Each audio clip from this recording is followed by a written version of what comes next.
Ladies and gentlemen, welcome back to the Viking Psychology Podcast. Today, we are going to be doing some real talk about mental health. We are on a mission today, and we're calling that mission the Battle Against the Shadows. I have a great guest about to come on, and we are going to dive heavily into this. So, strap in and stay tuned.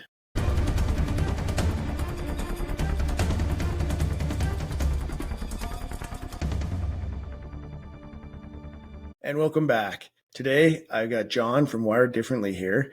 This is a man who's not just an expert in mental health, but he is on the front lines fighting the good fight, advocating for those who can't advocate for themselves.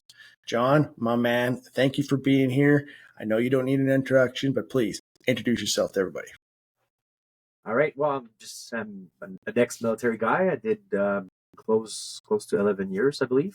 I served as well as a police officer, frontline constable, for 6 years total, city police, and until I was permanently restricted to serve. So I was diagnosed with CPTSD with dissociation, which that part is now sealed. So sorry.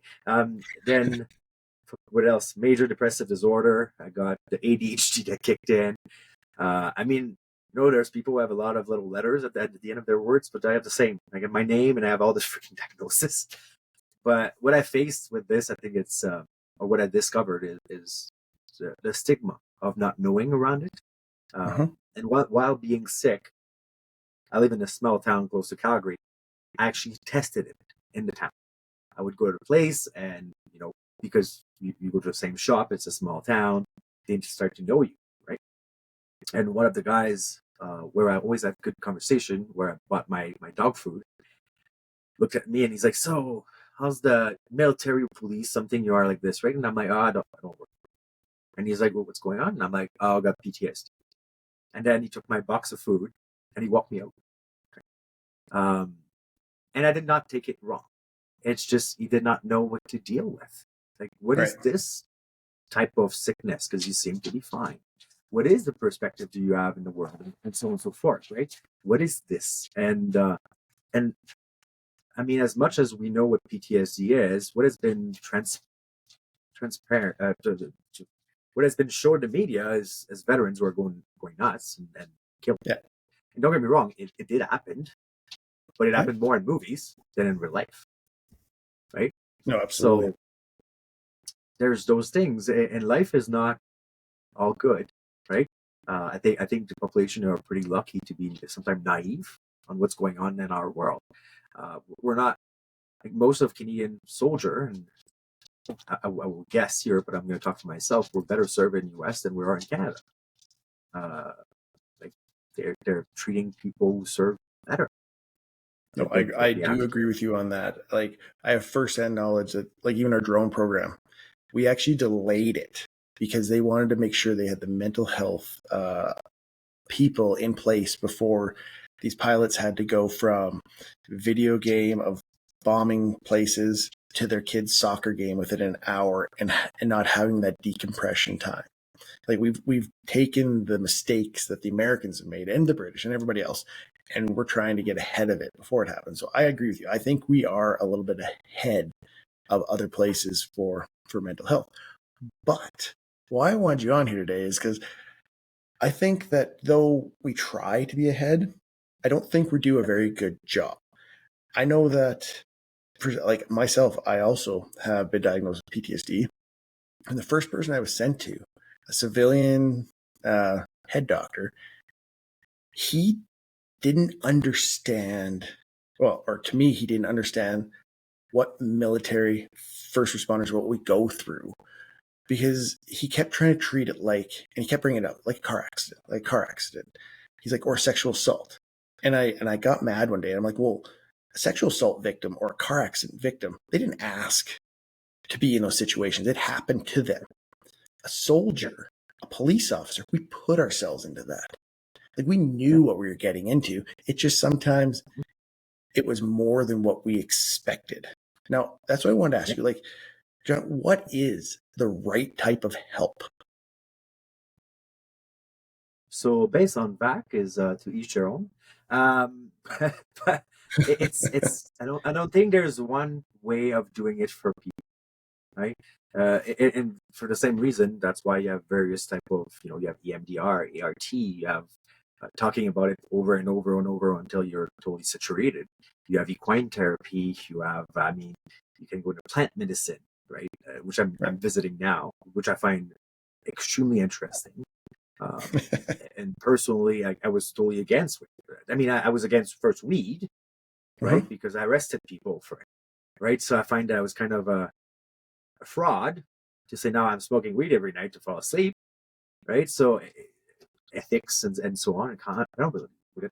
But to each their own, right? There's something you need to find, but you need to find your roots. And I think a lot of us are also, I won't say predetermined to get it mental health wise, but if you're neurodivergent, apparently you're shuffling way more into having a chance to have PTSD. If you're looking into Gabor Mate and he talks about ADHD, he's talking about trauma, like trauma coping. That's what ADHD is for his definition of things. So are we having like childhood trauma and then going in the military, right? And remain sometimes little boys as well because we like to play with guns and whatnot. Right. But then we're facing other things, right? We're facing other things, and then it makes things way worse because we didn't deal with the childhood trauma and whatever, like young adults and so on.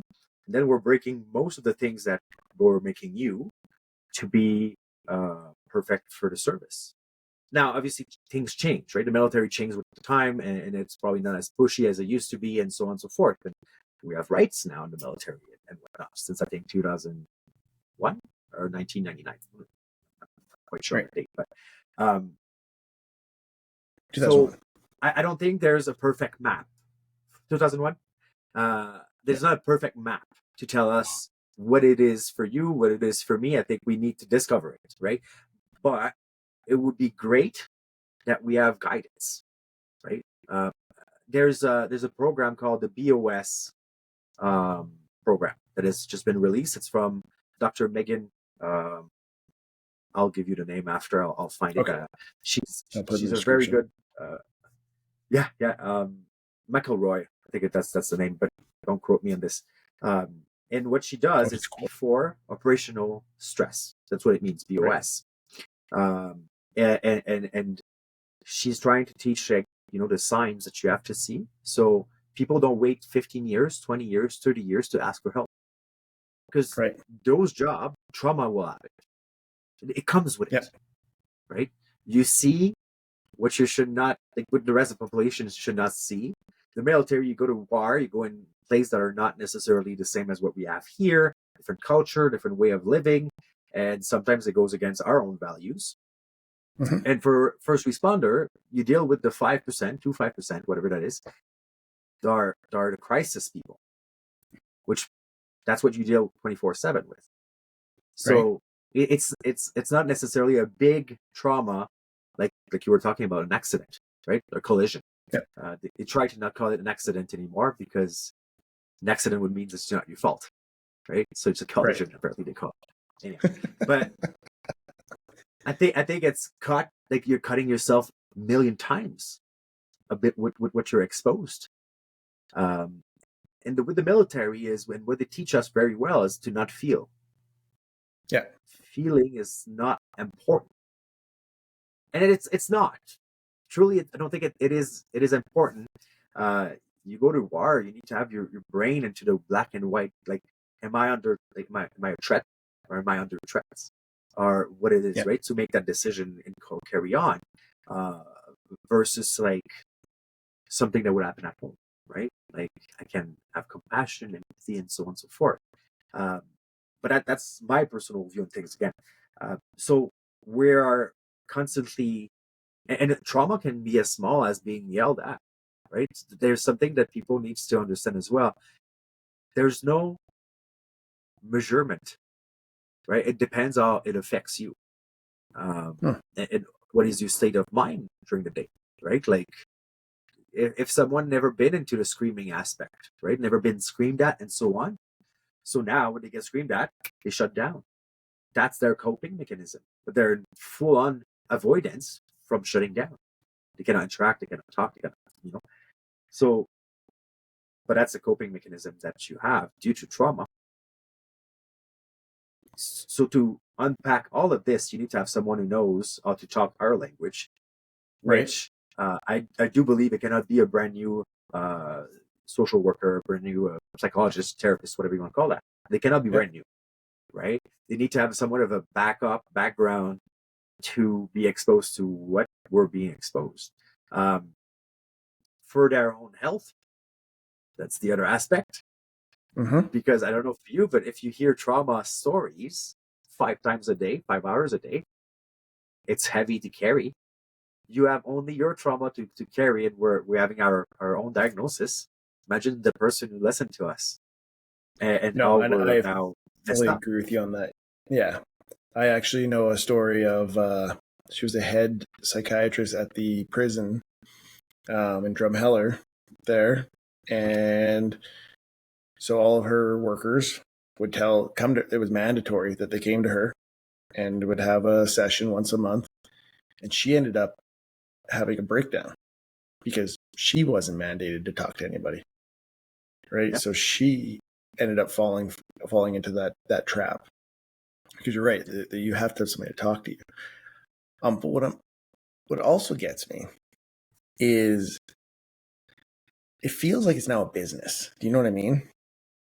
Like they want to help you. But at the same time, the longer they have you there, the more money they make. Especially when coming from the military, from VAC or whatever, they know it's a guaranteed paycheck. They know they're getting paid. They know that they're not going to have to chase you down to pay their bill. Somebody's paying it. And I don't know, maybe I'm just being a little jaded towards the one. It just feels like, how do we find the guy or the gal that isn't just there to make a paycheck? Do you know what I mean? Yes. So, okay, so I'll go with this. I was 8 years old. My father was working as a psychologist in a jail where kids murdered their parents. And we got called out in the middle of the night because he had, he got a broken nose. So something happened. But what followed with this is the entire setup of depression, burnout, and so on and so forth. Not necessarily PTSD, but mental health aspect. Right. And after 6 months of being off and recovering and could barely get up of his bed, he went to see another psychologist to get assessed. And the guy's like, you should never go back for at least a good year. So he drove back home, and the psychologist made an assessment saying he's ready to go tomorrow. So in between them, there's a little bit of backstabbing. Yeah. Right. Now, that's 1994. So I heard that stories, and I was kind of really worried. But what I also heard is you got to find someone who fit with you. Because it's not true that every psychologist will speak your language. We're all unique, right? Although we're all the same in the military, we're all unique as well. I'm going to push it that way. With the Veterans Affairs system, because a lot of vets complain about it, right? Or RCMP, because they have access to it now too. They're just on an old program that they receive more money than we can. And we bitch about it, we complain about it. Now, the civilian side of things is worse. I'll put it like this, right? The WCB or WSIB when you're in Ontario, if we compare apples to apples, because that's what I'm doing with VAC and them, because they're both insurance, technically, I got followed because they thought I was doing fraud because I wrote a book, right? And I mean, you're following a cop. Like I'm going to realize you're following me. And that was the one time a day I got out for an hour to walk. So I drove to the dog park, and the car would follow me, and just to make sure I was not a fraud. And then they called my supervisor, like Calgary Police at that time, and they got a full-on investigation for fraud against me. Meanwhile, they never paid for any of my therapy, any of my medication. That was all back. That was paid. They were just paying my salary, which they were paying, I think, 60%, and my association was covering the rest. So. And they're aggressive to push you back to work. They don't care if you do have a relapse, right? Because relapse are worse, right? If you relapse on PTSD with depression and so on, it's like falling double down, right? So it makes you restart from the beginning. They don't care. That's their job, is to send you back to work. Versus the system that we have with VAC. First thing first, we have injury that we're covered for the rest of our life, right? If you have PTSD, you're allowed to 25 sessions a year until you die. Your medication will always be covered as long as it's under whatever you made as a claim for pain and suffering. The wheel is rolling. Now, is there a problem? 100%. Did you know that case manager are not in the know of what you're allowed to apply? They're not. No, I did not know that. No. And some of them actually did the study, right? But giving you an example, because I left the WCB $110,000 salary a year for the $50,000 salary of VAC, because I was better treated. But when I went to WCB and I'm like, okay, I got a question. I'm like covered for life with VAC. Is the same? Because I was injured as well while being a police officer. Right. And they're like, well, I'll tell you how it works. And I was like, all right, let's see how it goes. If you have a leg that is cut off, right, for XYZ reason during work, you're going to receive $30,000, $40,000, $50,000, whatever the cost that they give. Like, that's a black and white number in the books. When it comes to mental health, he's like, you might receive $5,000. But they will do for the next 10 years assessment every 3 months, which if you suffer from mental health, there's progress in 3 months. It's not usually fully healed in 3 months, right? There's progress to it, and there's steps to be done. And doing an assessment is revisiting the entire trauma set. So you do that 4 times a year, times 10, 40 times. Usually those assessments are stepping back for you because you have to go back into where you were that you might have made peace with, right? So extremely re-traumatizing to get $5,000. So what she told me, black and white, is they're going to push you until you want to leave. That's what Get out. Planning, right? Meanwhile, with VAC, they're like, yeah, you're right. You have this and this and this. I mean, I received a armor plate on my shoulder. I think I was a private first year. I worked in Montreal, a Long Point base, and it was in the paperwork. I went to the hospital the day after, and they're like, yeah, you're right. Here you go. You're covered for the rest of the year. Rest of your life. You can go to the physio. Covered, no problem. Boom. Simple. And it should be simple. It should be, absolutely. There's a time to wait, and I mean, there's a time to process any claims, right? As a clerk, there's a time to process freaking claims, right? It just happened, and it's a big machine, right? We're 600,000 veterans right now who are dealing with VAC. It's a big machine. Is it a money maker? Well, yes, it is. Like I said, I use cannabis at night to fall asleep because 8 different medication for sleeping did not work. And I tried them. I was either not sleeping, being stuck in a nightmare or terror, or my wife would wake up the next day and I would wake up like, it was a great night. And she would like, no, you fucking grab my hair, you wink it back, you kick me a few times. Jeez. She's like, I think you were stuck in a fight. And I was like, yeah, yes. So it sounds like actually like something that happened was I was a cop, right? So,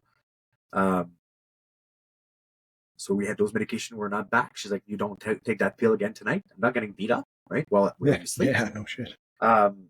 Meanwhile, the weed, which gummies, right? I'm not a fan necessarily of the smell itself, but gummies got me asleep. If I don't stay in the kitchen, I'm okay. I don't have the munchies. Right.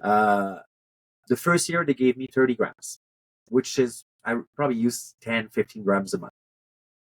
And when I did my assessment with the nurse the following year for the renewal on my prescription, she's like, what do you think about it? Perfect. It's just enough. I'm using this. She's like, okay. Then Aurora called me and they're like, you have 60 grams now a month. Like I just said that I was good at 10. Why? And now I have 90 grams this year. So is it a cash cow? I would not be surprised that weed right now is one of the most expensive thing that VAC has to pay. Yeah. But they don't recognize service dog. Yeah, that blows my mind. Well, it's a $7,000 cost once for the next 12 years. So you'd think that would be the no-brainer, especially if the companion pet, the service dog, would be able to reduce that member's anxiety and those Anxiety, levels, stress, yeah. stress. You know, But I there's know no that there's cash to some. make, Oh yeah. I know. Okay, now I get what you're saying. Yeah. Right. right? So, as same as I'd be curious. I never saw the price of my medication. Like I might have to pay $1 or $2 every time when I go to the pharmacy. Mhm. But how much are they charged to give me that meds? Right? How much VACA are actually paying after the fact? Yeah, That's the interesting piece as well, because we forget about that, we right? do. Oh. So is there a cash cow of money? Yes. Um, like I was talking about the microdosing. I'm on Mhm. a class right now that is mindfulness and microdosing. I have to pay my own mushroom, like a capsule. But the course is $1,700, which were American and Canadian first responder military vets in it, because we Okay. are pretty similar in our service. Right. VAC doesn't cover that, but it's a mindfulness group. Yeah, Mhm. but there's microdosing. Okay, you just allowed fentanyl for under 18 years old in Vancouver. Why Yeah. can I have little pills that it's not even getting you high? It's making peace with traumas. Yeah. What is the difference, right? So it is a very interesting system when it's pick and choose based on what they want, right? Um, because I'm sure that fentanyl is extremely cheap to make, right? So I've heard. The Yeah, it's block, all made in the lab. Yeah, yeah, and it's from China. it's for China. Um, it is, and it's from. It comes. There's two ports that comes a lot, Vancouver ports, and I think it's LA, where you have a lot of entry Mm, of fentanyl, right? And now you have carfentanil, where you cannot survive. You die. yeah. Uh, you can put, but so those medical system, well, just we can go for a long time when we talk about this. Well, we've been 3 years like where we're locked up, and they refuse. Like Joe Rogan was talking about the pill that he took. I don't remember the name exactly of the pill, but you look at the cost; it's $3 per pill. Meanwhile, the vaccine was $3,000 per person. Oh, ivermectin. Ivermectin, yes. So that was $3 a pill Yeah. versus the shot that was at $3,000 per person. Now, whatever, let's say the numbers were correct and 92% of people in Canada got vaccinated at least once. At least Well, once. we're talking about billions, right? Yeah, we are talking about billions. You're right. So yeah, I guess you're right. It doesn't matter which part of trauma therapy there's money to be made. Whether it's the psychiatrist prolonging the therapy, or if it's the drugs that they're giving you and the ones that they want you to be staying on, regardless of the side effects. So Yeah. that does that. Yeah, that answered my question on that. Now we talked offline, and you'd Yep. mentioned reconnecting with nature and physical activities as a way of helping oneself get through this. Just touch on that a Yep. little bit. Sure. So I think it's a year and a half ago. I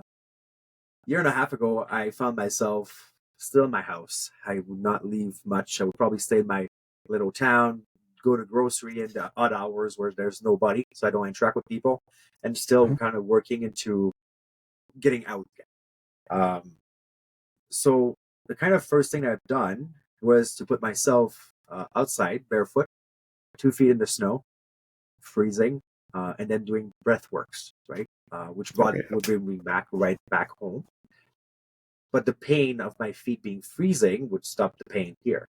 So it's kind of Okay. same effect as a tattoo. Or you're getting a tattoo, your pain is not there, it goes in your skin, Yeah. which I find that a lot of people who have tattoo also have sometimes traumas. But that's another conversation. That's another Um, conversation. we're yeah, it is another one. But we're 45 minutes from Banff Park, from Kananaskis, and so on and so forth. Beautiful areas.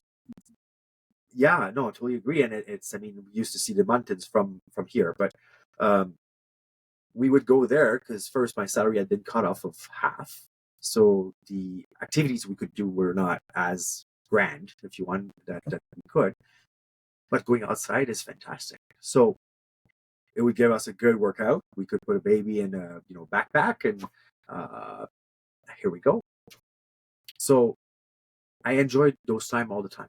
Like there was something that would calm me down, bring me back in my head, versus staying at home and being stuck in the past, right? Yeah. So that brought that back. The pain as well of carrying a backpack, like in the good old days of rucksack. Rucksack March. You're yeah, there's a connection to it. I was the asshole in the Rucksack March who freaking sing songs and I get shut down because my song sucks. But because you have the choice to make it horrible or fun, Mm-hmm. right? Like Absolutely. it's up to you. So I reconnected there. I did the Walk Out of Wounded when they did in Kenmore. I think it was a 80K. I did 40. I couldn't do the 40 because I was not prepared for it at all. I did 32. And I was like, Jesus. And in the mountains, right? Like hiking up the mountains and so on. I was like 32K. My shoulder were done. I did the Let's Walk It Out in North Carolina, where Mm-hmm. it was a 222 miles rucksack march in 10 days, roughly 35K a day. Bunch of vets, and we were just walking it off. There is something as well, a dopamine seeking you get there, right? Mm-hmm. You get that dopamine where you calm down and everything is okay. There's no drugs, there's nothing there. It's just you connecting with you. So that was a big thing. And I mean, a lot of people think that they cannot do anything anymore, right?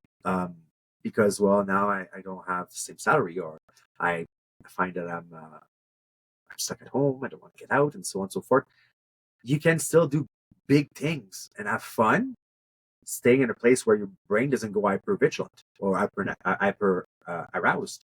That is for me what helped. And honestly, I'm not a big physical person. I did the gym. I love the gym. Is fun, whatever that is. Mm-hmm. But I was not necessarily a camping guy. I find the military kind of screwed up with the camping a little bit. That's my own touch here. But I'm starting to re-love it. And I mean, we went this summer with my oldest. We went camping, and it was kind of great. Mm-hmm. It's hit and miss, man.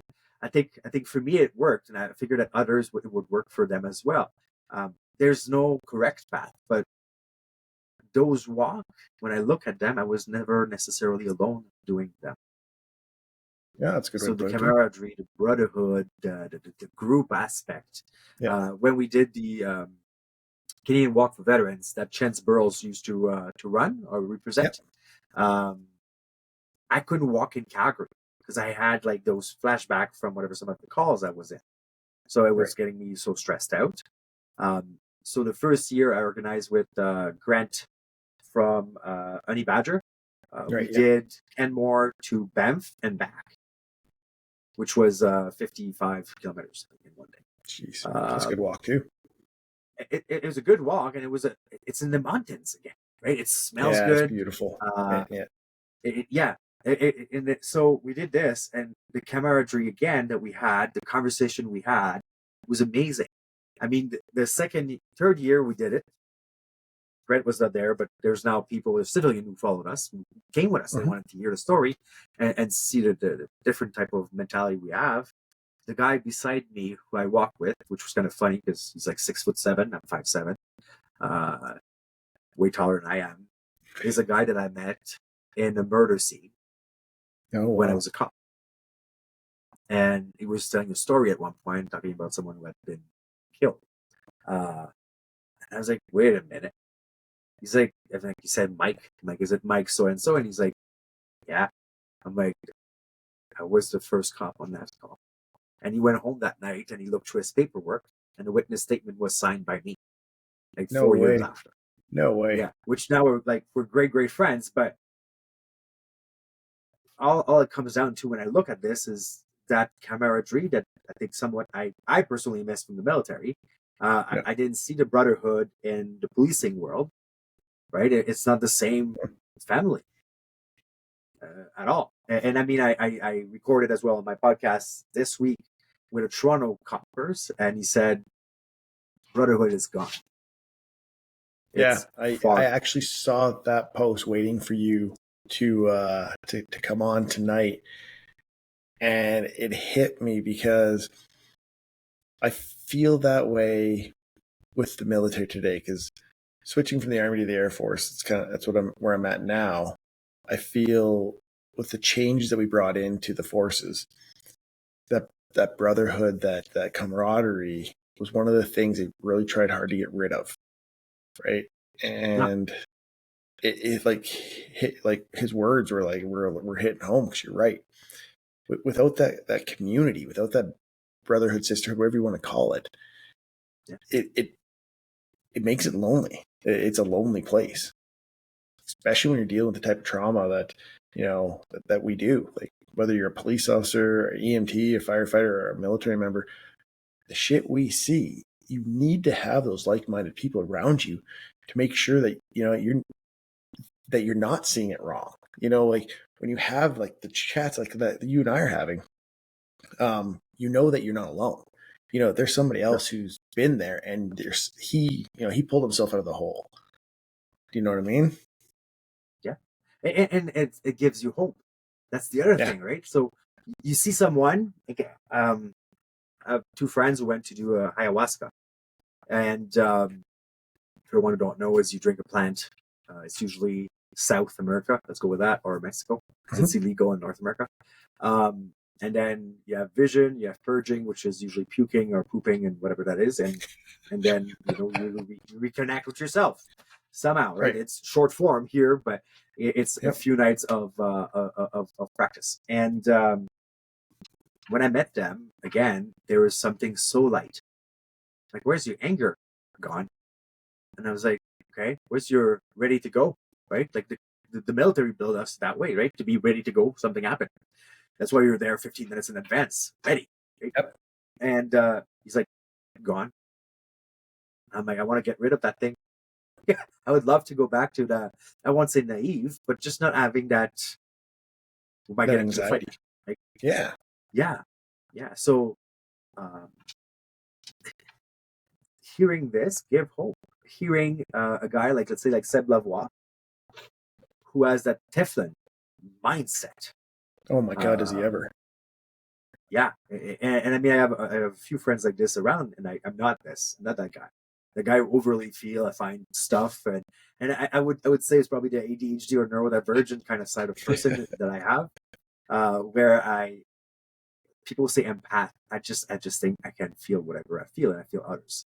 It's just how I see it. Um, but people like this makes me believe that yeah, you can heal. I mean, like Seb Lavoie is a good example. He made the choice to remove a part of his leg, Mhm. and for the past 3 weeks, and I'm sure he has hard days. I'm not gonna take that away. For the past 3 weeks since it happens, the guy posts, and I'm shocked every time how his mindset is not going down. And No, it's and like like, how bring me another one. positive and like how driven he is. Like I've seen people with lesser like injuries, and they shut down, and it takes them months, weeks, years to get back to who they were. Seb, he's determined. Yeah. Like, and it's awesome to see. It's like it's amazing. Yeah. It's well, I mean, in him, there's a few things, right? You see a leader. There's a leader like no others, Yep. and he's willing to take care of his people, right? And the people he has now is a community, right? Which is interesting as well, because when he went down, the people were there for him, right? Yep. 2 years, 3 years ago, when he was in Toronto and he had a surgery there, like how many people like went for him to just support him? Same as Right. when he was at the hospital a month ago. Um, and I think this is the other thing we're missing. First thing first, I love, like, I'm not gonna say that a PLQ is a perfect thing, right? But it's what, 10 weeks, 10 or 8 weeks, I Yep. believe, of course. Yeah. So you still have a good amount of knowledge to gather, because the military doesn't do it only 8 hours a day. They do whatever as Mhm. much as you can just have in your brain, right? Or until they're tired to teach you. Um, Police system, to become a sergeant, is a week of 5 days of 8 hours shift That's per it. day, and you can pass the test after. Wow. You're not becoming a leader then. You're becoming a manager, and that there's a big difference, right? A leader, and it's not everyone who's born leader, but you can develop some of the characteristic if you know yourself, if you know what type of personality you are and what you want to become, and so on and so forth, right? But we're seeing less and less leader in society. It's true. Like, when is the last time we saw a prime minister who's a leader? Oh my gosh. Right? It's been a while. And that, yeah, and I'm not taking one side more than the other. I'm just saying in general, right? There is those things that we're lacking. We're having a lot of people, and this is one I find one of the reason why, right? We talked about that just before, right? that monster thing. Right? But I and I've seen it as a cop as well. I mean, when we were kids, you were needing, let's say, an egg, 2 eggs, flour. You go to your neighbor.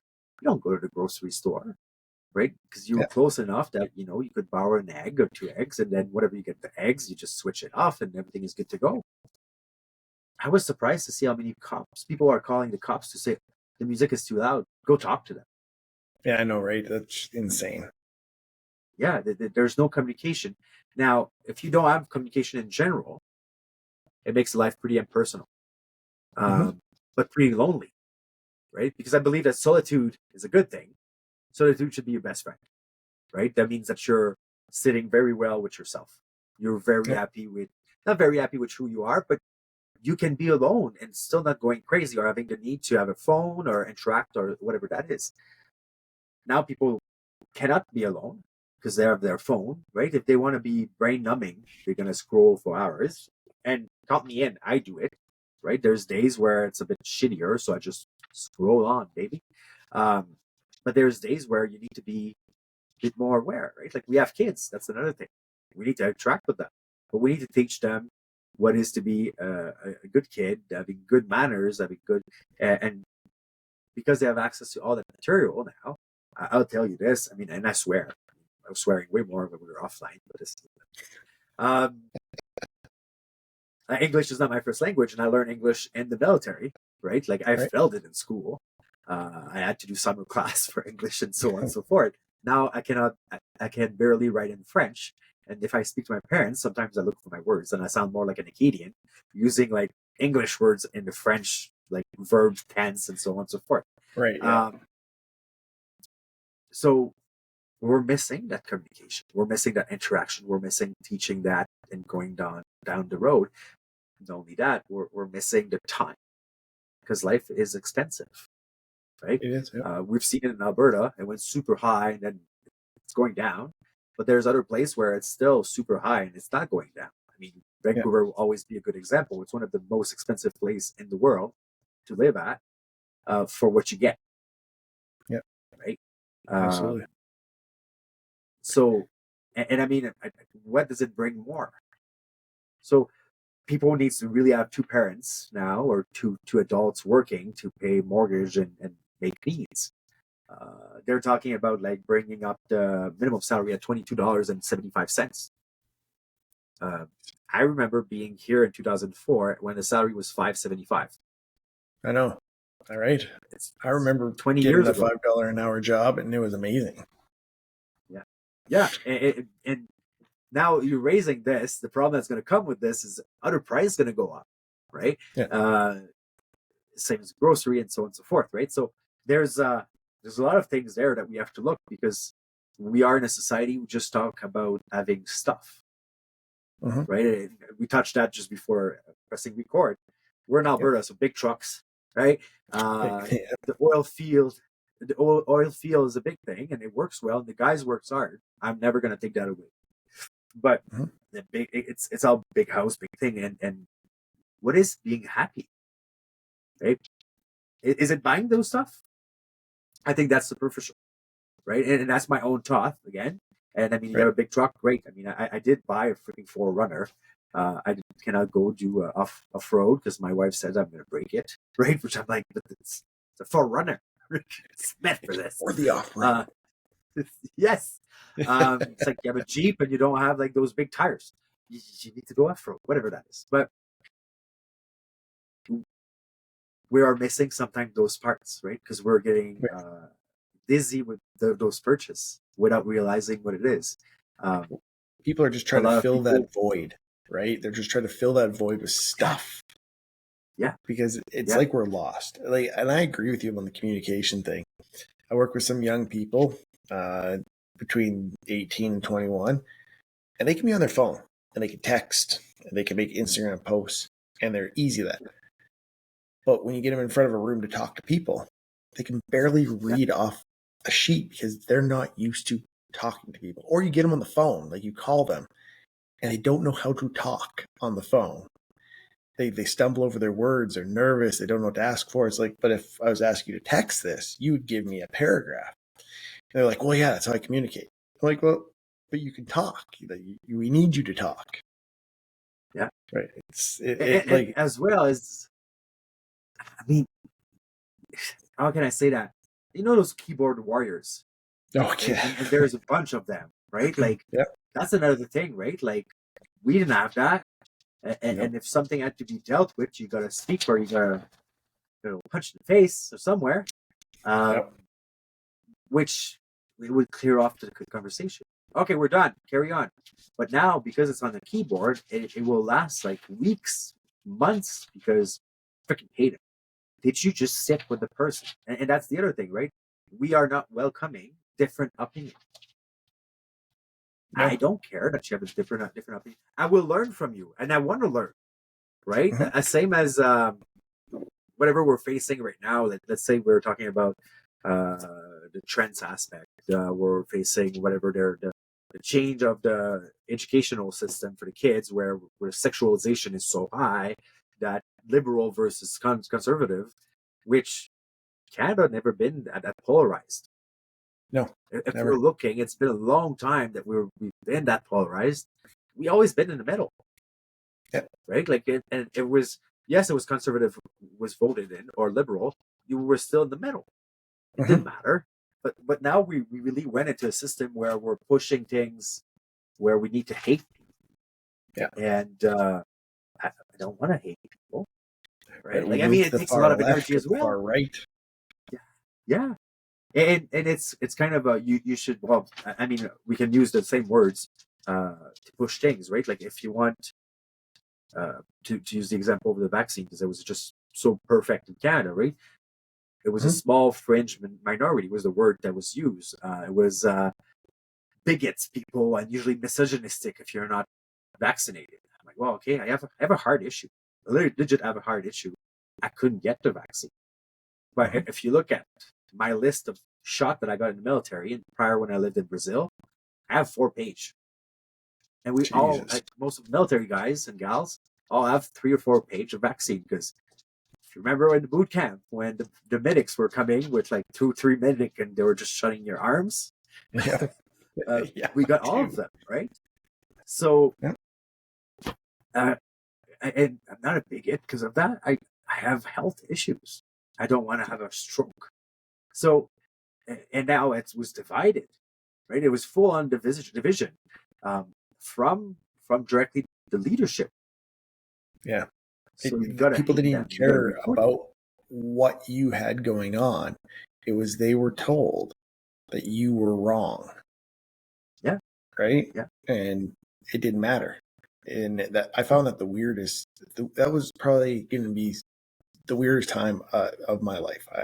I don't think we can see that again. I hope we don't see stuff like that again, because the division went crazy. It separated families. It separated work colleagues, people that have been friends for years. All of a sudden, wouldn't like each other because some media personality or government official told them they had to dislike this person because they didn't do what they said they had to do. Yeah. And I have a hard time with this because people are like, well, it was ethical. We have an ethical society and we have a moral society. Morals don't change. Morals are set in stone. Ethics go with the wind. Like, what I find ethical and you find ethical could be completely different. But I should not dislike you over it. I need to accept your point of view, but it should be moral based. So, It should be based on the good of everybody. yeah. And I mean, I think we see it even more in US because the polarize is even like extreme. And I mean, talking with American friends, like it's very interesting because they're like, "Do you see what's going on in Canada?" And I was like, "Yeah, I'm fully aware. We live in it." But like, I remember when my parents were called me and they're like, "Yeah, we have to be at home now at 8 o'clock at night because Quebec had that right there, curfew, Right, and they cannot too. leave until 6."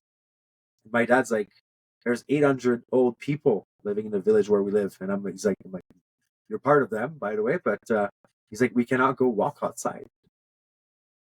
And I was like, "This is insane. Like, what is it gonna do that you walk outside in an 800-person village?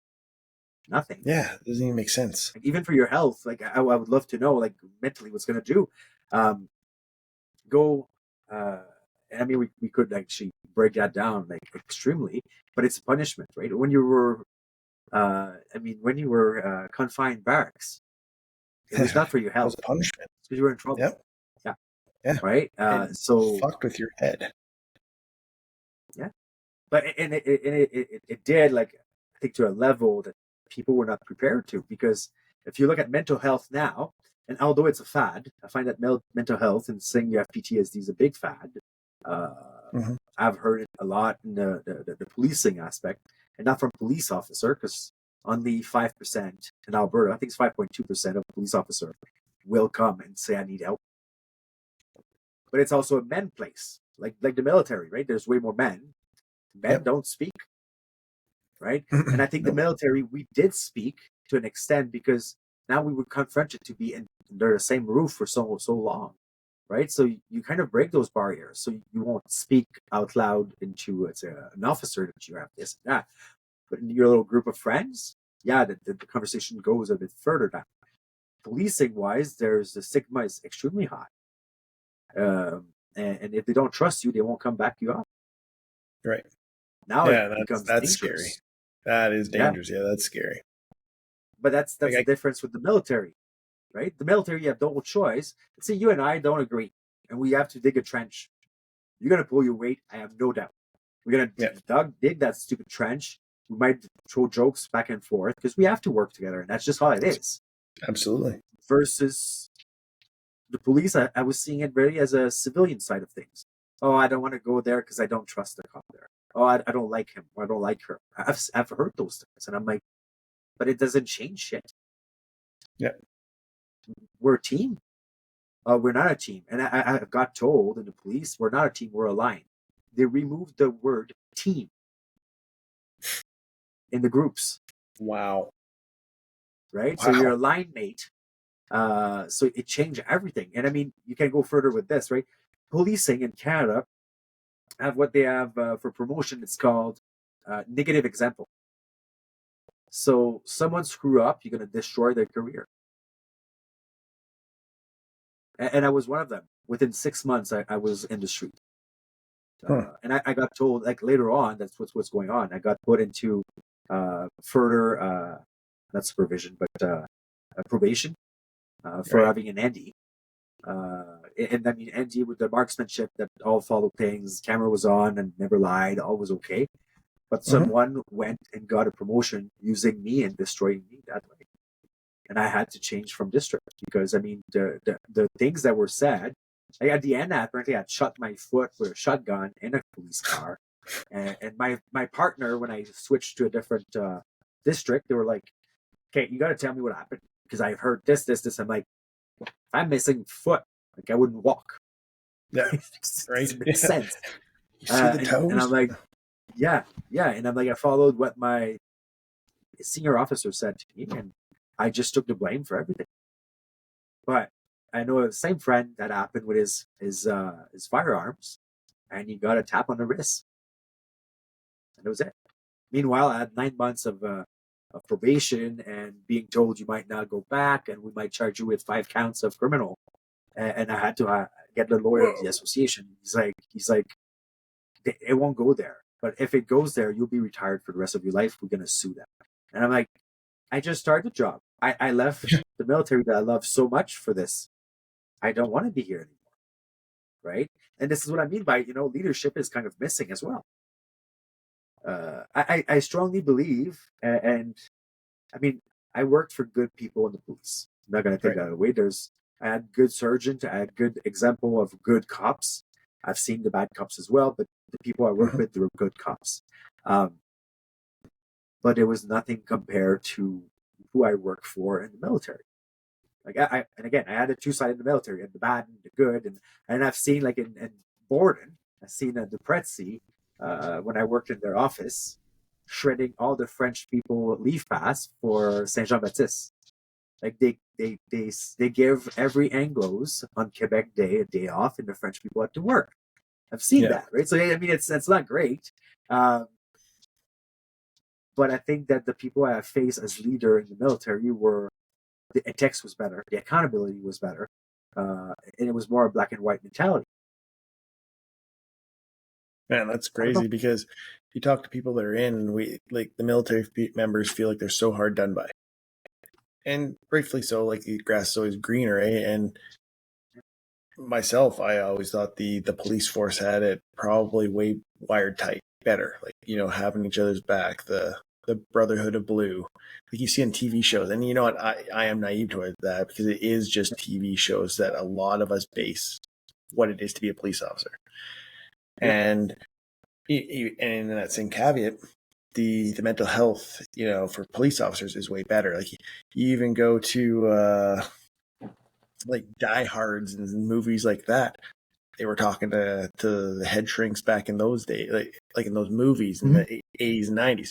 So you'd think, oh man, the mental health shouldn't even be a problem for police officers, and they have each other's back. They have that strong bond of shared hardship. So military people feel like we're like, oh, we're we're the ones that are hard done by. But you are right. We do have a lot stronger in the military, stronger bonds. We do have access to a lot of mental health resources and stuff like that. And like you're saying, I would never imagine having somebody tell me that back is better than what they have on the civilian side. Yeah. How can I say that? I'm going to try to find a good way to explain it. And I'm sorry for the noise in the background. That's fine. Close the door, and the dog is just walking around.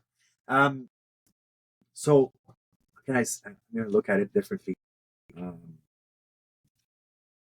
I sat in multiple type of peer support, and we would compare, right? Like it will be the law enforcement or correctional guys, or it will be paramedics, and we're all not happy, right? Because we're hurt, right? So, and sometimes it's extremely hard to take the blame because you should take it, right? It is not your fault what you've been exposed to, right? But it's your fault to you need to recover. You need to want to. I remember sitting in a place, and the guy was out, I think, from the military in the 80s. He's like, I tried everything, it doesn't work. And someone asked him, what did you try? Coke, meth, prostitute, alcohol. And I was like, this is all things that don't work. Like, I mean, I don't even have a PhD, I don't have a degree in it, but I know it's not working. And it won't work, right? That's the wrong path. Yeah, you give me all avoidance system. You didn't give me like a process in it, right? But I think we also need to figure it out on our own. Like, I connect with that person, therefore I'm able to open, because that's the first thing. If you're not able to open to your psychologist or psychiatrist different, therapist, let's go with that. Then there's that fine line. Now, the trauma you gather is different as well from first responder to military, right? Most of the military, the trauma they're gonna get, although if there's an accident where they do exercise or stuff like this, that's totally different. But it's overseas. Right. So when you come back here, the trauma is over there. It remains over there, right? The day-to-day thing can make you react by all means. That is, you go to funerals and there's 22 gunshots or fireworks or whatever. They can bring you back somehow. The first responder, the trauma is in the backyard. Yeah. Right? That makes sense. If you live, like I live outside of the city for a good reason. I didn't want to arrest my neighbor, number one. because I've seen friends who were stuck doing this and they had to move, right? Because they live in a condo building and 3 doors down, they answered a domestic and they got to fight with that person. Now it's kind of awkward, right? Right. But you're also learning everything that you should not know, what the society doesn't know, and about your own city, where the bad guys are, where you shouldn't walk, where you, like, I mean, I know in Calgary, there's a triangle. There's a place that we call a triangle because in those 3 streets that shapes like a triangle, I guarantee you, you drive there every day, there's a stolen car, at least one. And you're going to have at least probably 5 calls there a day. Like, it's a crook side, right? Like, they kind of hang out in the same place and so on. And it's the same people you deal with constantly. Yeah. Right? There will be that new person here and there, and there's the mental health case as well that you will answer, where the system is overly saturated that they cannot help them. And truly, we're not necessarily fully trained to really help them and leave their house, right? So going to the hospital with them is the best thing. But those are as well. Like I remember a little girl, I said little girl, she was 18, 19, going to university, and she was suicidal. So parents called us. We went to her drawer room, and she had a knife, a butcher knife beside her. And see, we took the knife away, convinced her to go to the hospital with us, and it's mental health warrant that they call it. It's a Form 10 in Alberta. When we removed the sheet, because she was sitting in her bed, there was 7 knives around her under the sheets.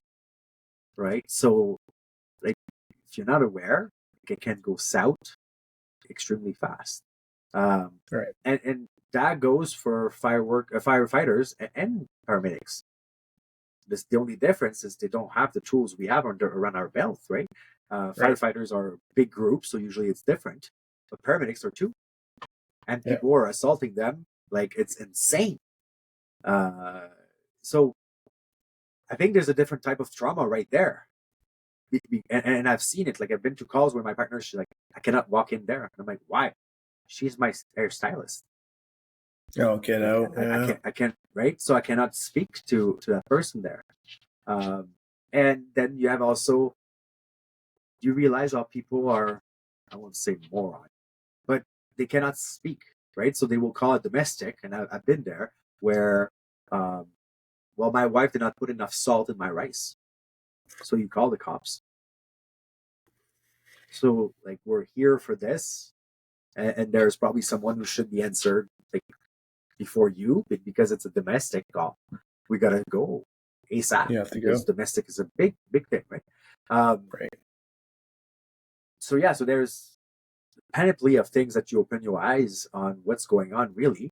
And I mean, you go to the hospital, you might be sitting there for another 3 hours waiting to have a bed for a person. And if they're volatile, you hope that they make them fall asleep, right?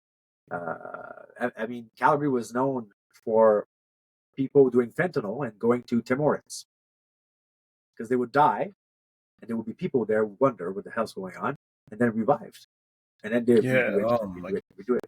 Yeah, that's insane. Like that's crazy that it would become a trend.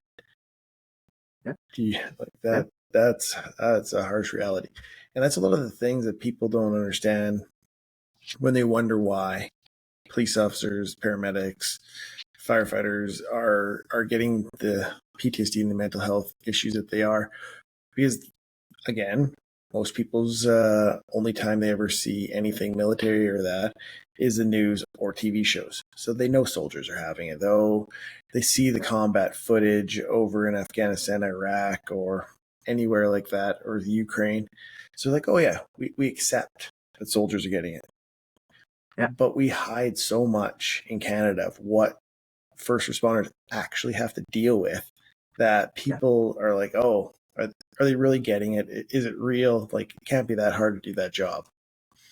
And like, from what you said, like, this is crazy. And like, this is Calgary. This is one of Canada's major cities, but it's not Canada's largest, right? This isn't Toronto. This isn't Vancouver or Montreal, where there's more. And yeah, John, like, this is crazy. And then you have each province have their own flavor. That's the other thing. Yeah. And the law aspect, right? So Calgary Alberta has been punished a lot about DUIs. So there's a lot of DUIs that have been happening here. And then depending on the lawyers, they were able to just work on things, and then it created a case, right? So, which makes it that I personally did, I think the first year I was in the street, 8 to 10, give or take, DUIs report. None of them went to court. None of them. And I remember talking to the Crown, and the Crown was saying, well, they did not kill anyone. We don't have time for that. Jeez. But and you have that reaction, but on the same way, you're like, okay, well, they are busy, and they're not paid that great either compared to defense lawyers. So they take what they can, and they take the big case and so on and so forth. And our system, like we talked about it before, are helping criminals, not victims. Yeah. Right. Like I've seen. Let me give you a simple example, because I've received a phone call from home while I was a cop, and my dad was telling me, he's like, okay, I'll tell you this quick story. Your grandma just kind of got frauded, and I was like, okay, what's going on? He's like, well, your aunt who take care of her signed up grandma for a credit card, and took one for her, and she filled up the card, $7,000. From a poor family, so we all chipped for my grandma to have like a nice whatever left of her life, so she can be in a whatever house now or whatever that is. Mm-hmm.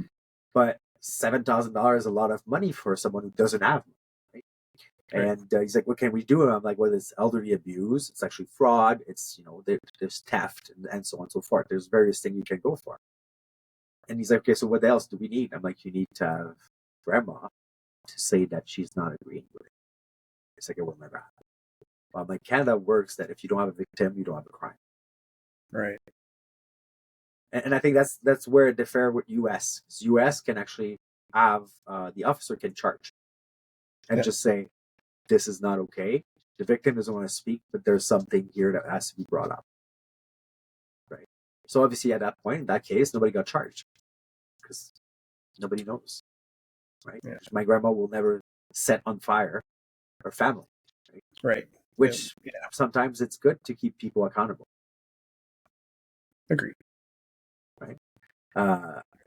So the punishments are small and smaller. Right. I mean, Ontario is a good ways, and this is what I'm saying. There's good flavor sometimes. Ontario cell phone laws. Okay, the first time you get arrested, you get pulled over for cell phone. I think it's $1,000, and you lose your car for a day or something like this. Okay. And your driver's license. Second time is $2,000. It's a week and something like this. Third time, I think it's $3,000, and like you're losing your car, your driver's license for 3 weeks or a month. Don't quote me on this, but it's a bit more serious. Right. Here it just went up. I think it's at $500 if you talk on the phone or whatever that is. But now, like, you go to court, they want you to say the color of the phone, what else you saw, and so on and so forth. So they're overly protecting people and making the job harder. Same as the new laws where you're not allowed to gather intelligence. Well, we all know you work in the military, right? Intelligence, the guys who work in intelligence is what feed our knowledge for war or whatever our enemies is doing, right? So now you're not allowed to, let's say, walk around and talk to a random person and say, hey, what's your name? I've seen you here before. Before you could. Now if you do that, you can be sued or enter in charge. So if you see someone who's awkward or different that you never seen, you cannot write a report saying, I've seen that person. Yeah, you can't say suspicious person anymore? Nope. Wow. No, because really you breach the rights. Man, that really ties the hands of the police. That is insane. That doesn't even sound right. That is crazy. No, and it started, I think, in Toronto. And Ontario was when the first law was passed, and the rest of the province followed. But it's the same. We're not allowed to, at least in Calgary, we're not allowed to chase cars, right? And so what we would do, right? Like, it was not black and white, but we would push the car outside of the city, and our CMP would spike them or hit them. Right, and then they would arrest them. But then they're stuck with all the job. and RCMP are missing. Like they need more people, right? Like They definitely I'm do. losing, right? Like the territory that they have to use, like your backup is an hour away. You better know how to fight and speak properly, right? Because your backup's not around. And OPP is the same in Ontario, or SQ for Quebec. They have such a territory to cover. There should be more people in this. Like, I don't know if you fought before, but fighting for 2 minutes is a long time. It's a very long time. It's a very long time. It's a good workout. I mean, you better do jiu-jitsu and something. Yep. But when it comes to this, right, this is the point. So there's a system I think that has to be renewed on many levels, right? The mental health aspect has to be destigmatized and understand properly. The day that the last day of work that I had, I was getting prepped up for a court regarding someone who had stolen intimate picture from a cell phone of someone else, and I broke down. Like I couldn't breathe. First time I had like panic attack and so on. But my sunglasses, it was a cover day in Calgary, which doesn't happen. But put my sunglasses, I'm like, they see a cop that's crying, it doesn't look good for me. It's always the perspective of others, how they see me, versus how I should feel, that it was not normal. And I went to see my boss, and I couldn't speak to him. I tried to call, and I was kind of chopping off. And I'm like, I'm going to send you a message then on my CAD, on my computer. Meet you at your office. He's like, yeah, I got to talk to you. Perfect. He's like, you're not making jokes anymore. I used to be the funny guy who's like, French police, what's going on? You know, and especially in Alberta, kind of break the ice pretty well. And he's like, you're not making jokes. You're not happy anymore. You're angry. And I was like, and I cannot think anymore. I cannot do that job. I can't. And he's like, what are you talking about? Like, I cannot do this. It's insane. I'm in pain. He's like, just go to sleep. Come back tomorrow morning. And I think that's the best he could do, right? That in his training that he had and whatnot. And he was a good supervisor by all means. But there's something to be taught, to understand a bit more. There's something to be talked about. I mean, we would meet at Tim Hortons in the middle of the night and go talk about our things, right? Because you don't want to talk about it around other people. Like, I mean, from 18 months old being hung, like, you don't want to describe that when there's people around you. You don't want to traumatize them either. And you know, like, there's that dark humor, right? Which the military has it. And I think we mock each other to a level of funniest thing that is crazy.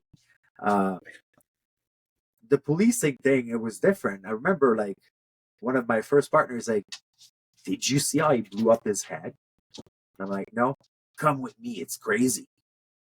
And we would go, and he's like, he didn't miss himself. Yeah, he has no head. Like, it's gone. Like, it's a bye-bye, right? But you would talk about it like feeling less, because it's not the first one you see, right? And you got to make it almost sound normal to sleep at night. Right. But it's you have not. to rationalize it somehow. And I mean, dark. I think that. Go ahead. No, you go. I think the worst part that I faced for me was the kids suffering. I mean, I remember driving 12 years old, 11 years old, Asian kid who, for him, he was not enough for his parents, not brilliant enough. So he tried to hang himself with his laptop cord. And obviously it was too heavy, kind of did not work. But facing kids who are suffering like this, like at that age, that young age, it's sad. It's a very sad world. I mean, because you said it earlier, right? As kids, we were just not in that type of mindset. We were playing outside. Hell, I remember being in the woods and just wanting to get lost. Find me, right? Or building teepees. We're spending the night here. There's bugs. Who cares? I'm gonna put a net. I don't know. I'm gonna be No, I agree. It was simpler when we grew up. We didn't have to be so connected to everything. Like, our mental health was pretty safe. We were just hanging out with our friends. And there was different trauma, right? Like, I mean, you're looking at parents now they barely touch their kids. Teacher are not allowed to touch you at all, which makes the job as well extremely harder, right? Because when you have a kid who is on pure crisis, you should be, as a teacher, able to take the kid, sit it down. But now that's a no go. It's the end of your job. And I mean, same as I answered a call where a kid called on his mom, called the cops on moms. She took my phone, she took my tablet, and my Xbox. And she looked at me and she's like, he skipped school. And I was like, good. You did a good mom job. You're not allowed to say that. I called you. I'm like, you're 12 years old. You go to school. That's it. Yep. And I mean, sometimes it's just, in what world do we live, right? I don't know. We're kind of missing. It's like the gratitude from kids is gone, and I see it with my child. Right? Yep. I mean, Christmas he received, I think, 30-some gift because my in-laws give a lot of them. Great people. I'm trying to tell them like he doesn't need that much because he doesn't even play with them. He forgets. But he would take a gift, open it, next. And I'm like, did you see what it was? Yeah, it's a puzzle. Of what? It's a puzzle. That of what? Puzzle.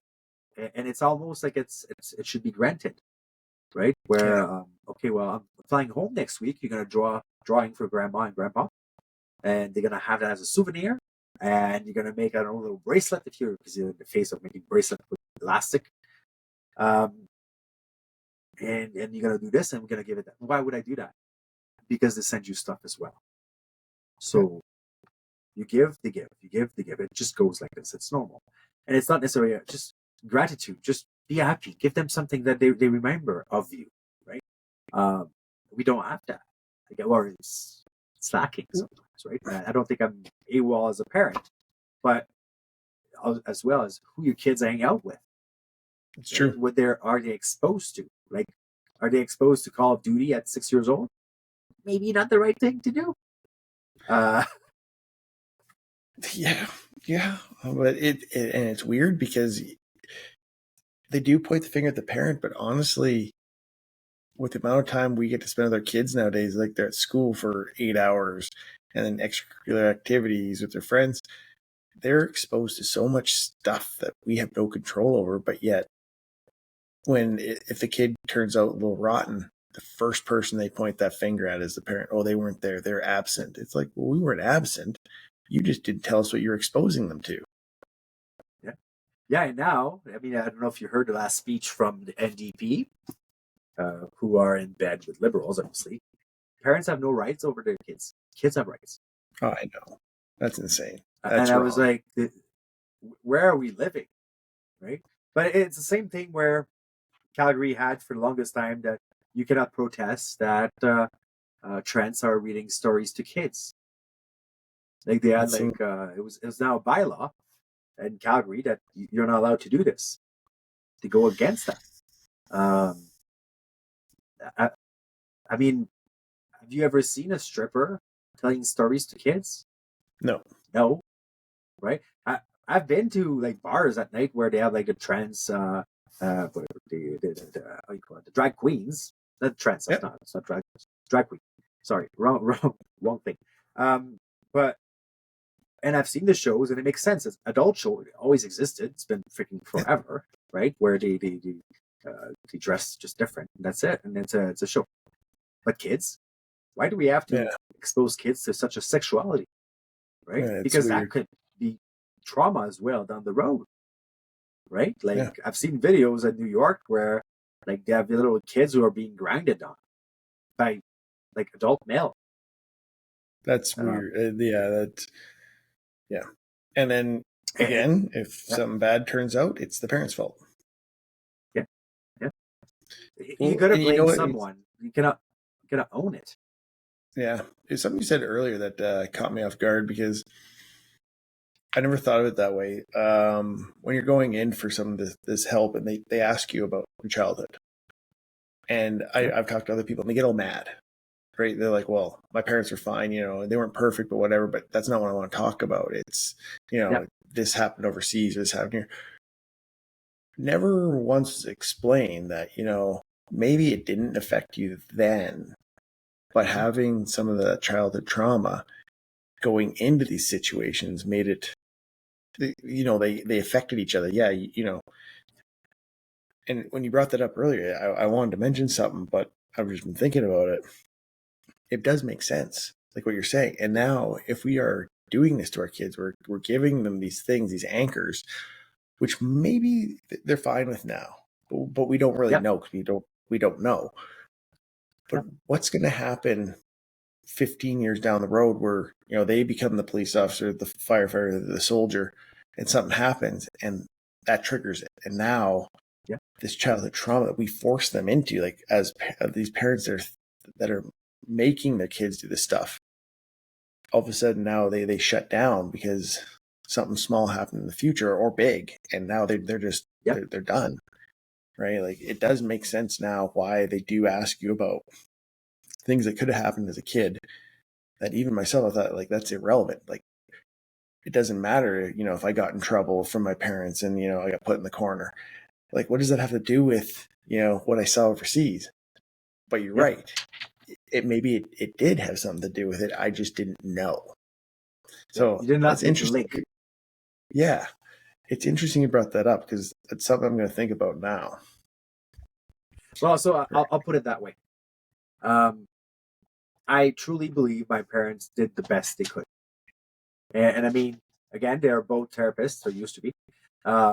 They gave me the love they could give me. They gave me everything they thought that I was needing at the time. But throughout search and like inner search and so on, what I discovered is I was missing some of the bucket. It was necessarily a big thing, but let's say my dad would say, he told me once, I think I was 6 or 7 years old, that I was a narcissistic kid. And now you would ask me how much stuff I give from Wired Differently. It's insane. People are like, you're just crazy generous. And I'm like, I don't know. I love giving. But what stems from it is, you will never call me that again. Right? Yeah. So, and you know what? That makes sense. Yeah. Internally, I fill up that gap there. My wife gets mad. She's like, you're sending stuff. I'm like, people needs care package. They needs to be reminded that they're still have a fight. They still have hope. Someone care. And I think this is the premise necessarily of Wired Differently, or now I have to say WD initiative, but just for, I don't want to be sued again. So that's another story right there. But anyways, out of that to say, I felt as a kid that I was not enough, right? So I had two parents who were, I call them like specialists of the brain, but they wanted me to take their business, and I went as a military person, which for them, first, it's Canada, so it was not a good choice. Number two, you're just a soldier, right? You don't have university, you don't have this and that, and it's so the feeling of not being enough was there for so long, until I realized that I should be enough for me. It doesn't matter for who else after. But until you realize that you have those childhood trauma, this is the funny part, right? The inner child that has been hurt is the person who's going to protect you as an adult. So that's crazy. Yep, that makes my sense. inner child, yeah, it does. So because what's the reaction that you have as an inner child? Well, anger, like you don't communicate well, scream, crisis. Because an adult who is balanced will speak. An adult who's balanced is going to communicate what is going on here. How do I feel? How are we going to process? That's an adult thinking.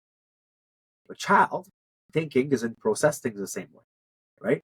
If they have a crisis, a blowout, or whatever we're going to call it, this is exactly how we react. And when you look at then how you react to trauma at the beginning, right? Quite often it's scream, anger, like frustration, and so on, rage. And I know I realized personally that was my inner child. Now I had, and it's going to sound maybe more crazy, which is fine, I am.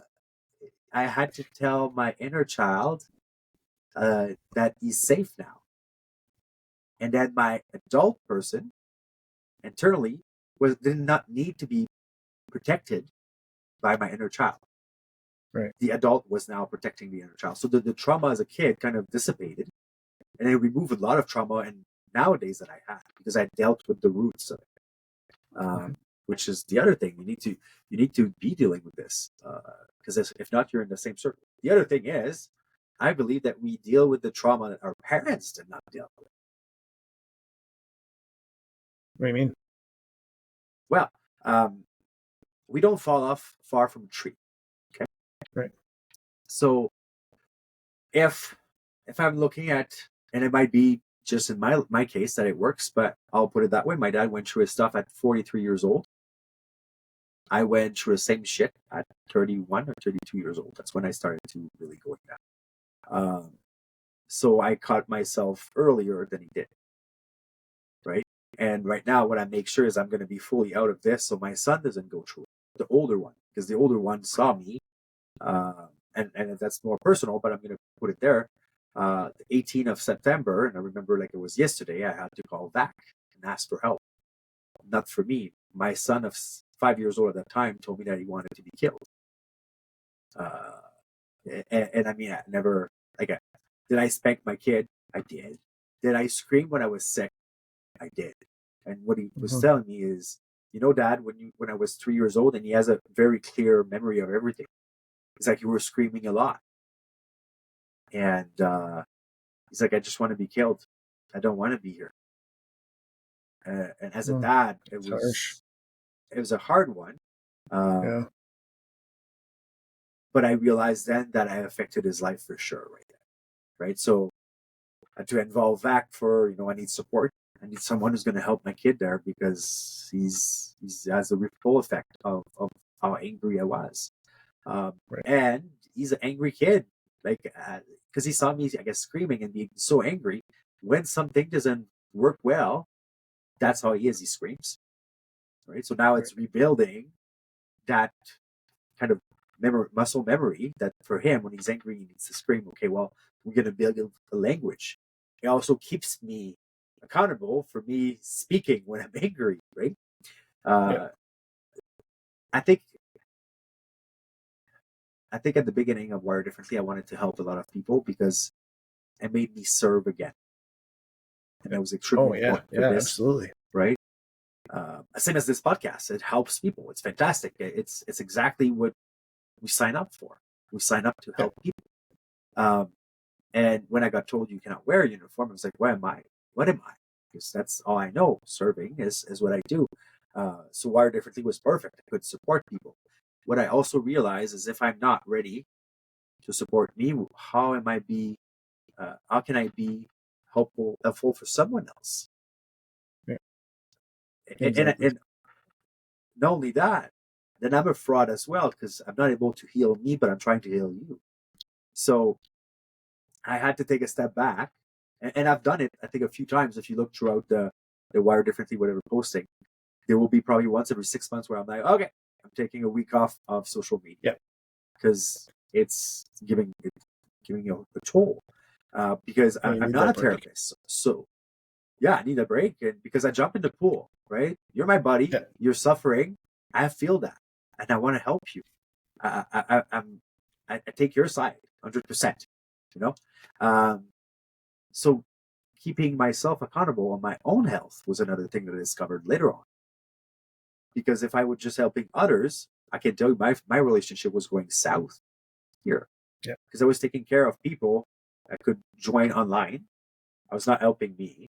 So I was not changing at home. I was not communicating better, and so on and so forth. And there's some stuff that are not easy to speak of, right? If we were not able to speak about our own trauma, when it's time to speak to your spouse about things that you're afraid not to hurt her, or her being or him being traumatized, and they go through the same problem. Like, I know a lot of guys and gals who don't speak about what they see during work time because they don't want their spouse to be hurt. But your spouse need to know, because they will see the change in you that you have, right? And the other challenge that comes with this, we kind of tend to forget, because we have the diagnosis, they don't. When you, let's say, are mostly recovered, let's go for a number like this: 90% of whatever our issues are recovered. You changed. You're not the same anymore. True. Now, what we don't talk True. about is your spouse needs to fall in love with that. And it can be someone that she never wanted to marry. Yeah. I know she told me that.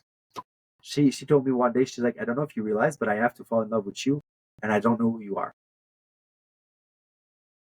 And it kind of made me panic. I was like, yeah, I'm still the same awesome guy. way to look at it. Yeah. Yeah. And we forget our spouse.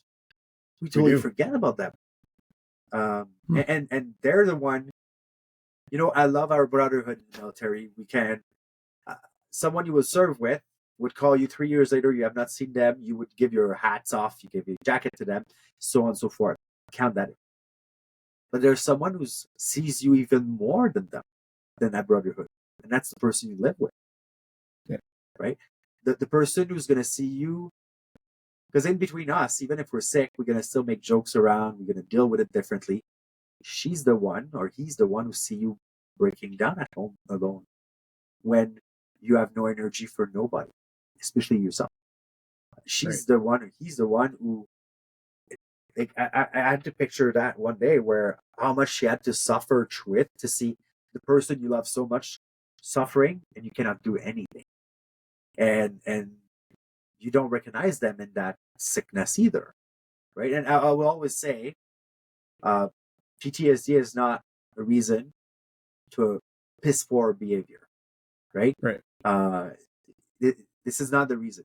If you have a piss poor behavior, it's because you have a piss poor behavior. Yeah, it's because you chose to do that. Right? Yeah. And quite often, hurt people, what they do, they hurt people. Yeah. They want everybody else to feel it's just how it is. Yeah. You don't want to be alone. My dad used to say, and in French it sounds better than English, but an asshole doesn't want to be alone. And it's true. So the asshole will make you feel like an asshole. So you're not alone in that shittiness, because at one point you have to be aware of how you are with people, or unless you wear your blind eyes constantly, right? So this is the other part that I like. I'll give you a good example, and that's personal again, but I think it's kind of worth it if someone can associate to it. For probably a good year, I did not have any intimate relation with my wife, and it's not because she doesn't please me. No, it's not. I had erectile dysfunction. So instead to tell my wife, machine does not work because my brain is broken right now, or is injured. Right. I don't feel like it today. Like I have a headache, what you want to call that. So she thought that I was not interested into her. I was not desiring her. When truly, what the real aspect was, I was so ashamed that in my early 30s, I cannot get a hard on, that I would invent whatever reason, maybe. And then when, as the PTSD got recovered, things restarted to work, and so on and so forth. But the amount of suffering she had to go through for a year, where we both didn't talk about it, was way bigger than I could expect.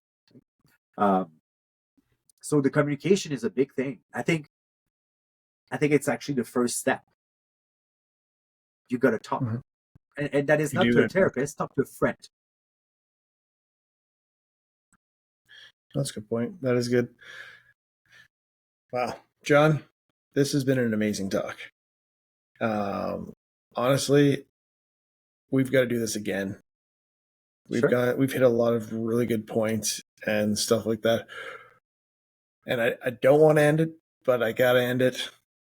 Yeah. Yes. So, final thought. What is your final thought to give to people that are struggling? Don't give up. I think two things, two levels for that. Okay. So for the one who think about suicide, because it's the black beast, it's the black horse, it's that pain that you want to quiet down. Because I don't think that people who want to commit suicide wants to stop their life. They want to end the pain. At least that's how I felt it when I was suicidal. Don't give up. There's a light at the end of that tunnel. For the one who suffer just that trauma aspect, keep pushing, because there's way more brighter days that's going to come ahead. might not look like it, but they're there. And for the one who witness their surrounding suffering, speak. And sometimes you got to speak for them. I know my wife did it for me for a while. She had to decode my language that I had and kind of voice it. But it comes down to communication. Speak. That is the odd friend, that friend that you see that, again, doesn't make the jokes anymore, that friend who doesn't show up on time but was always 15 minutes prior. That person probably needs that, hey buddy, right? And if you're the one suffering, push. You've been through war, you've been through traumas, you've been through a lot. The only reason right now why it's so hard is because you don't see a light, right? So let's find it. And I mean, reach out to me. That is on WD Initiative. That is on my personal account, John Archibald. We'll talk. And if it's not a fit for me, I'll find you someone else. We're there in it, right? I think we signed a bond with the military a long time ago. But that will stay. You sign one day, you're in it. You're in it for real. Nice. That is first responder as well. It works. And I'll go further than this because I'm sure you have civilians who just listen to you as well, your podcast. Yep. It also work for you guys. There's no comparison of, yeah, but your trauma are bigger than mine. I don't give a flying fuck. Trauma is trauma. Pain is trauma. Pain. Right? Yep. And suffering is suffering. It's the pain is the same. What you've been exposed is different. But we're suffering the same pain. Right? There's too many people who compare trauma. There's too many people who compare stuff. There's no dick measuring, right? It's just pain. And we all want to feel better. So it might be crude, right? No, I think that's on point. Yeah. All right. John, thank you for coming on the show. Thanks, brother. Yeah, man. Have a good night. You too.